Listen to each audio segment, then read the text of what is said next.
السلام علیکم ورحمۃ اللہ وبرکاتہ۔ ہر سب خیریت سے ہوں گے۔ ہر سب میرا سوال یہ تھا آپ سے کہ امام حسین کا منگتا بنانا چاہیے۔ آج کل ہمارے گھروں میں یہ رواج بن چکا ہے، بچہ کوئی بھی بیمار ہو، چھوٹا بچہ بیمار ہو تو اس کو امام حسین کا منگتا کر، تو کیا یہ جائز ہے کہ ناجائز ہے؟ آپ ہماری یہ خدمت فرمائیں۔ السلام علیکم ورحمۃ اللہ وبرکاتہ۔ وعلیکم السلام ورحمۃ اللہ وبرکاتہ۔ اللہ کا خاص فضل، اس کی خاص رحمت سے آپ کی دعاؤں سے میں خیر و عافیت سے ہوں۔ جس طرح کہ آپ نے آڈیو کی صورت میں یہ سوال سماعت کیا کہ اپنے بچوں کو امام حسین کا فقیر بنانا کیسا ہے؟ کچھ لوگ اپنے بچوں کو امام حسین کا فقیر بنانے کی منت مانگتے ہیں۔ اگر کسی آدمی نے یہ منت مانگی، اس کی یہ منت پوری کرنا صحیح ہے یا نہیں، اس کا قرآن و سنت کی روشنی میں شرعی طور پر کیا حکم، کیا ضابطہ ہے؟ اگر کوئی انسان اپنی اولاد میں سے کسی کو امام حسین کا فقیر بناتا ہے، جب امام حسین رضی اللہ تعالی عنہ کا کسی کو فقیر بناتے ہیں اور یہ منت مانگتے ہیں کہ جتنی دیر تک 2 سال 5 سال 10 سال تک جتنی دیر بھی یہ فقیر رہے گا، اتنی دیر تک یہ اپنے گھر سے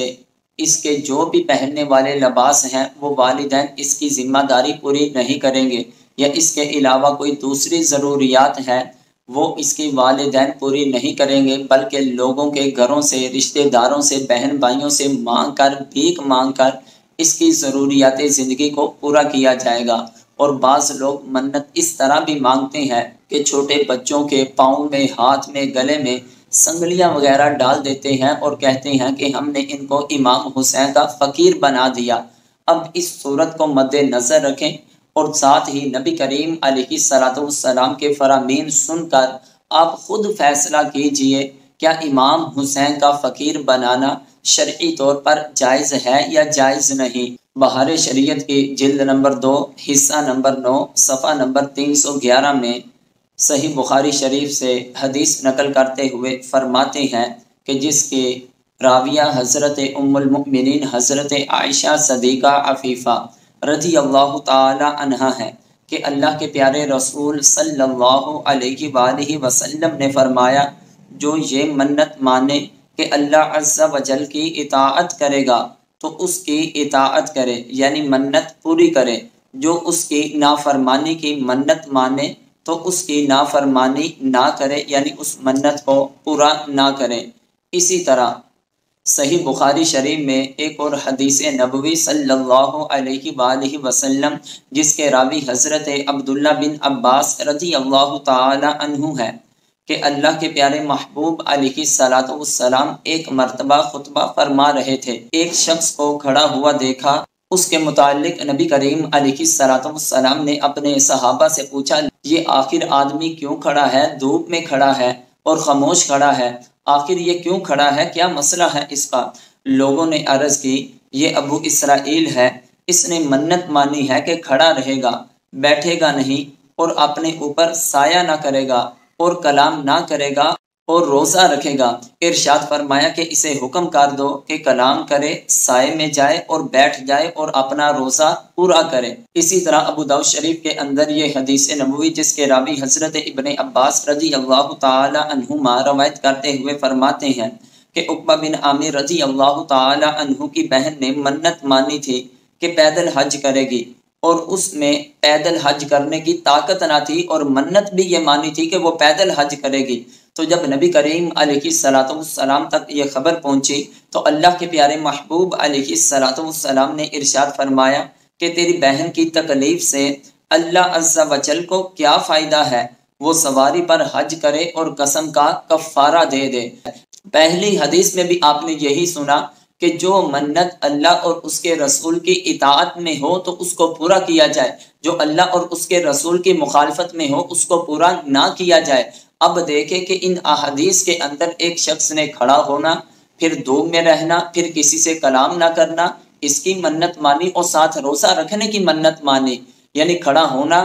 دھوپ میں رہنا، کلام نہ کرنا۔ نبی کریم علیہ السلام نے فرمایا اپنی اس منت کو ختم کر دے، تو بیٹھ بھی جا، سائے میں بھی آ جا اور لوگوں سے کلام بھی کر، اور روزہ کیونکہ ایک جائز منت ہے اس کو پورا کر۔ اب فرمایا کہ تیری بہن کی تکلیف سے اللہ تعالیٰ کی ذات کو کیا فائدہ؟ مقصد یہ کہ اللہ تعالیٰ کی ذات انسان پر وہ بوجھ نہیں ڈالتی جس کو انسان اٹھانے کی طاقت نہیں رکھتا، تو پھر انسان کو بلا وجہ اپنے اوپر اتنی مشقت ڈالنے کا کیا فائدہ ہے؟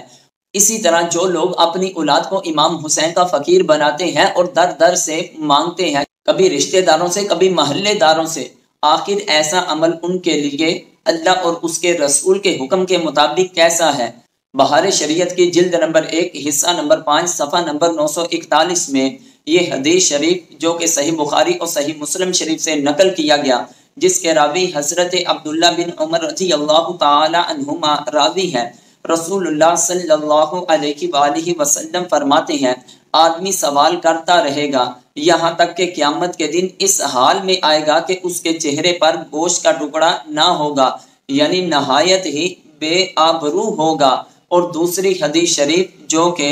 بہار شریعت کی جلد نمبر 1 حصہ نمبر 5 صفحہ نمبر 942 میں حدیث نمبر 10 کے تحت جو کہ طبرانی اور دیگر احادیث کی کتب سے اس حدیث کو نقل کیا گیا، جس کے راوی حضرت حبشی بن جنادہ رضی اللہ عنہ ہے کہ رسول اللہ صلی اللہ علیہ وآلہ وسلم نے فرمایا جو شخص بغیر حاجت سوال کرتا ہے گویا کہ وہ انگارہ کھاتا ہے۔ ایک آدمی کے پاس کھانے کی بھی طاقت ہے، اپنی اولاد کو کھلانے کی بھی طاقت ہے، پھر بھی بلا وجہ لوگوں کے آگے سوال کر رہا ہے کہ میری اولاد کو پہننے کے لیے کپڑا چاہیے، اس کے لیے مالیت چاہیے، کپڑا چاہیے، گویا کہ وہ سوال کر رہا ہے۔ تو سوال کرنے والے کے بارے میں اللہ کے محبوب علیہ السلام نے فرمایا قیامت کے دن وہ بندہ اس حال میں آئے گا کہ اس کے چہرہ تو ہوگا لیکن چہرے سے جتنا بھی گوشت ہے وہ یہ سب ختم ہو چکا ہوگا، اور پھر جس کو کھلایا جا رہا ہے یہ ایسا ہے کہ اس کے پیٹ میں آگ کے انگارے ڈالے جا رہے ہیں۔ کیا آج والدین اپنی اولاد کو تھوڑی سی تکلیف میں برداشت نہیں کرتے تو کل قیامت کے دن جب اس عمل کی وجہ سے ان کے پیٹوں میں انگارے آئیں گے تو وہ کس طرح برداشت کریں گے؟ ان تمام احادیث کی روشنی کو مد نظر رکھتے ہوئے بڑی توجہ کے ساتھ اس کا جواب سماعت فرمائیے گا، جو کہ بہار شریعت کی جلد نمبر 2 حصہ نمبر 9 صفحہ نمبر 318 میں مسئلہ نمبر 19 کے تحت اس طرح ذکر کیا علم اور تعزیہ بنانے اور پیک بننے اور محرم میں بچوں کو فقیر بنانے اور بدی پہنانے اور مرثیہ کی مجلس کرنے، تعزیوں پر نیاز دلوانے وغیرہ خرافات جو روافظ اور تعزیہ دار لوگ کرتے ہیں، ان کی منت سخت جہالت ہے۔ ایسی منت ماننی نہیں چاہیے، اور مانی ہو تو پوری نہ کرے۔ یعنی کافی زیادہ اس کے اندر ایسی رسمیں ہیں کہ جن کا تعلق دین اسلام سے دور تک نہیں سوائے جہالت کے۔ پہلی بات ہے کہ ایسی منت ماننی نہیں چاہیے، اگر ایسی منت مان لی تو فقہاء کرام بھی یہی فرماتے ہیں، اللہ کے پیارے محبوب علیہ السلام کا بھی یہی فرمان ہے کہ ایسی منت کو پورا نہ کیا جائے، ایسی منت کے بدلے وہ کفارہ ادا کر دے۔ کفارہ وہی ہے جو قسم کا کفارہ ہے جس کا ذکر اللہ تعالیٰ کی ذات نے قرآن پاک کے 7ویں پارے میں ذکر کیا، اس کو توجہ سے آپ پڑھ لیجئے گا۔ اللہ کی بارگاہ میں دعا ہے اللہ تعالی ہم سب کو تمام زمانہ جاہلیت کی رسم و رواج سے بچا کر نبی کریم علیہ السلام کی شریعت مطہرہ کے مطابق زندگی گزار کر اور اہل بیت کی محبت گدائی میں اور ان کی غلامی میں زندگی بسر کرنے کی اور ان کے نقش قدم پر چل کر زندگی گزارنے کی توفیق عطا فرمائے۔ واللہ اعلم ورسولہ۔